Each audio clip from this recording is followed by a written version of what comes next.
ಧರ್ಮದ ನಾಡಿನಲ್ಲಿ ಅಧರ್ಮ ನಡೆದಿದ್ದು ಸತ್ಯಾನ ಸುಳ್ಳ ಅನ್ನೋ ಚರ್ಚೆ ದಿನನಿತ್ಯ ನಡೀತಾ ಇದೆ.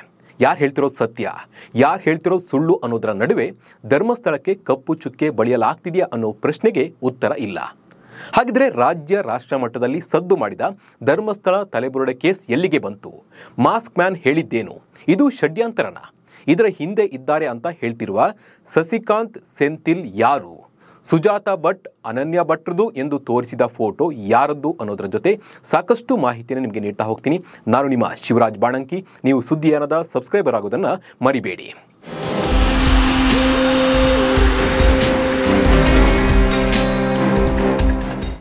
ನಮಸ್ಕಾರ ಸ್ನೇಹಿತರೆ. ಧರ್ಮಸ್ಥಳ ಗ್ರಾಮದಲ್ಲಿ ಬೂದಿ ಮುಚ್ಚಿದ ಕೆಂಡದಂತಿದ್ದ ಸೌಜನ್ಯ ಕೇಸ್ ಆಗಾಗ ಹೊಗೆಯಾಡ್ತಾ ಇತ್ತು. ಇದರ ನಡುವೆ ಬಂದ ಒಂದಷ್ಟು ವಿಡಿಯೋ ಹಾಗೆ ಅನಾಮಿಕಾ ಧರ್ಮಸ್ಥಳದ ಕಡೆ ಇಡೀ ದೇಶವೇ ತಿರುಗಿ ನೋಡುವಂತೆ ಮಾಡಿತು. ಅದರಲ್ಲೂ ಮಾಸ್ಕ್ ಮ್ಯಾನ್ ತಲೆಬುರುಡೆ ಜೊತೆ ಬಂದು ನೇತ್ರಾವತಿ ನದಿ ತೀರದಲ್ಲಿ ಒತ್ತಡಕ್ಕೆ ಮಣಿದು ಸಾಕಷ್ಟು ಹೆಣ್ಣು ಮಕ್ಕಳ ಶವಗಳನ್ನು ಬಲವಂತವಾಗಿ ಹೂತು ಹಾಕಿದ್ದಾನೆ ಅನ್ನೋ ಹೇಳಿಕೆ SIT ರಚನೆ ಮಾಡುವಂತೆ ಮಾಡಿತು. ಧರ್ಮಸ್ಥಳದ ಪರವಿರೋಧ ಚರ್ಚೆ ಆಗುವಂತೆ ಕೂಡ ಆಯಿತು. ಇದೆಲ್ಲದರ ನಡುವೆ ಧರ್ಮಸ್ಥಳದ ವಿರುದ್ಧ ಷಡ್ಯಂತರ ಮಾಡಲಾಗ್ತಿದೆ ಅನ್ನೋ ಆರೋಪ ಕೂಡ ಕೇಳಿ ಬಂದಿತ್ತು. ಅದಕ್ಕೆ ಈಗ ಗಾಲಿ ಜನಾರ್ದನ್ ರೆಡ್ಡಿ ತುಪ್ಪವನ್ನು ಸುರಿದಿದ್ದಾರೆ.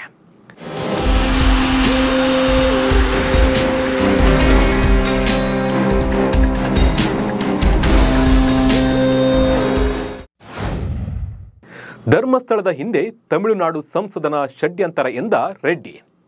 ಹೌದು, ಸಾಕಷ್ಟು ದಿನಗಳಿಂದ ತಮಿಳುನಾಡಿನ ಒಬ್ಬ ರಾಜಕಾರಣಿ ಇದೆಲ್ಲದರ ಹಿಂದೆ ಇದ್ದಾನೆ ಅನ್ನೋ ಆರೋಪ ಕೇಳಿ ಬಂದಿತ್ತು. ಆದರೆ ಈಗ ಧರ್ಮಸ್ಥಳದ ವಿರುದ್ಧ ನಡೆಯುತ್ತಿರುವ ಷಡ್ಯಂತರದ ಹಿಂದೆ ತಮಿಳುನಾಡಿನ ಸಂಸದ ಸಸಿಕಾಂತ್ ಸೆಂಥಿಲ್ ಇದ್ದಾರೆ ಎಂದು ಗಾಲಿ ಜನಾರ್ದನ್ ರೆಡ್ಡಿ ಆರೋಪಿಸಿದ್ದಾರೆ.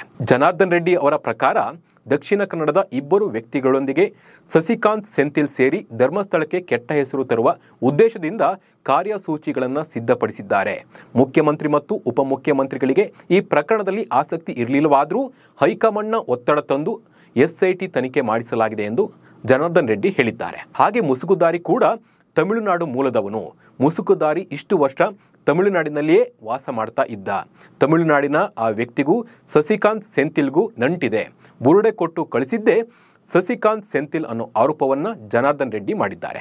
ಹಾಗಿದ್ರೆ ಈ ಸಸಿಕಾಂತ್ ಸೆಂಥಿಲ್ ಯಾರು? ಇದ್ರ ಬಗ್ಗೆ ಡೀಟೇಲ್ ಆಗಿ ನೋಡ್ತಾ ಹೋಗೋಣ ಬನ್ನಿ. ಯಾರು ಸಸಿಕಾಂತ್ ಸೆಂಥಿಲ್? ಸಸಿಕಾಂತ್ ಸೆಂಥಿಲ್ ತಮಿಳುನಾಡಿನ ತಿರುವಲ್ಲೂರು ಕ್ಷೇತ್ರದ ಕಾಂಗ್ರೆಸ್ ಸಂಸದರಾಗಿದ್ದಾರೆ. ಇದಕ್ಕೂ ಮುಂಚೆ ಇವರು ದಕ್ಷಿಣ ಕನ್ನಡ ಜಿಲ್ಲೆಯ DC ಆಗಿದ್ದರು.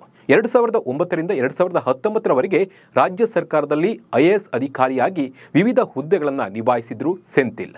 ಈ ನಡುವೆ 2017ರಿಂದ ಅವರು ದಕ್ಷಿಣ ಕನ್ನಡದ ಜಿಲ್ಲಾಧಿಕಾರಿಯಾಗಿ ನೇಮಕಗೊಂಡಿದ್ದರು. ಸಾಕಷ್ಟು ಕೆಲಸವನ್ನು ಮಾಡಿದರು. 2019ರಲ್ಲಿ DC ಹುದ್ದೆಗೆ ರಾಜೀನಾಮೆ ನೀಡಿದ ಇವರು 2020ರಲ್ಲಿ ಕಾಂಗ್ರೆಸ್ ಅನ್ನು ಸೇರ್ತಾರೆ. 2024ರಲ್ಲಿ ತಮಿಳುನಾಡಿನ ತಿರುವಲ್ಲೂರು ಲೋಕಸಭಾ ಕ್ಷೇತ್ರದಿಂದ ಎಲೆಕ್ಷನ್ಗೆ ನಿಲ್ಲುವ ಸಸಿಕಾಂತ್ BJP ವಿರುದ್ಧ ಒಳ್ಳೆಯ ಗೆಲುವನ್ನು ಪಡೆದು ಕಾಂಗ್ರೆಸ್ ಸಂಸದರಾಗ್ತಾರೆ. ಇವರೇ ಧರ್ಮಸ್ಥಳಕ್ಕೆ ಕಪ್ಪು ಚುಕ್ಕೆ ತರುವುದಕ್ಕೆ ಪ್ರಯತ್ನ ಪಟ್ಟಿದ್ದಾರೆ ಅನ್ನೋ ಆರೋಪ ಈಗ ಕೇಳಿ ಬರ್ತಾ ಇರೋದು. ದೂರುದಾರನ ತನಿಖೆ ನಡೆಸುತ್ತಿರುವ SIT ತಂಡ. ಇದೆಲ್ಲದರ ನಡುವೆ SIT ತಂಡವು ಧರ್ಮಸ್ಥಳದಲ್ಲಿ ನೆಲ ಅಗೆದು ಶವ ಶೋಧ ಮಾಡುವ ಕೆಲಸಕ್ಕೆ ಬ್ರೇಕ್ ಹಾಕಿದೆ. ಈಗ ಅಗೆದಿರುವ ಮಣ್ಣನ್ನ ಹಾಗೂ ಸಿಕ್ಕಿರುವ ಮೂಳೆಗಳನ್ನು ತನಿಖೆಯನ್ನ ನಡೆಸಲಾಗ್ತಾ ಇದೆ. 17 ಸ್ಥಳಗಳ ಉತ್ಖನನ ವಿಡಿಯೋಗಳನ್ನು ತೋರಿಸಿ ದೂರುದಾರರನ್ನ ಪ್ರಶ್ನಿಸಲು ಆರಂಭಿಸಿದ್ದಾರೆ SIT ಅಧಿಕಾರಿಗಳು.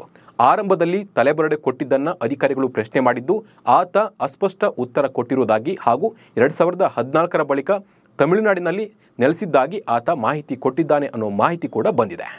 ಒಟ್ಟಿನಲ್ಲಿ ಧರ್ಮಸ್ಥಳ ತಲೆಬುರುಡೆ ಕೇಸ್ ತನಿಖೆ ಹಂತದಲ್ಲಿದ್ದು ದಿನಕ್ಕೊಂದು ಟ್ವಿಸ್ಟ್ ಪಡಿತಾ ಇದೆ.